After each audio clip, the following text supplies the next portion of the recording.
How to buy CaptainBNB token. Now, before we start, this is not financial advice. I'm not professional or economic expert. Before investing in any project that you find on my channel, please do your research. And also, there is referral codes down the description. You can get free money rewards on crypto with the best referral code. Simply just goes below, fund your account and enjoy the benefit. Check the amount in the description. Now, before going on by this token, as you can see, this post from their X account, from the BNB chain, official X account. As you can see, they said here, CaptainBNB, so they release this or their token.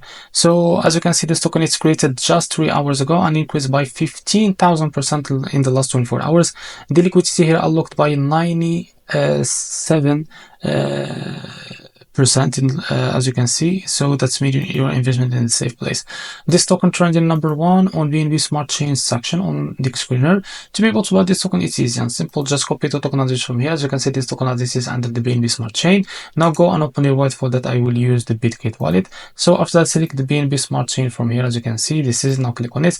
Now click on plus here and paste the token address to be able to add it to your wallet. Now click on this plus icon. Now go back to your wallet and find your token that you just added called the CaptainBNB. Now click on it. So after that, click on swap here, switch from here, and now select the token that you want to buy with, for example the USDT, and make sure that you have enough USDT on your wallet. Now after that, type how much you want to buy, and as you can see, you will be able to see how much you receive. So this is it. Now after that, click on swap and you will be able to buy this token on your wallet. So this is how to buy CaptainBNB token. If you found this very helpful, please like and subscribe. See you next video.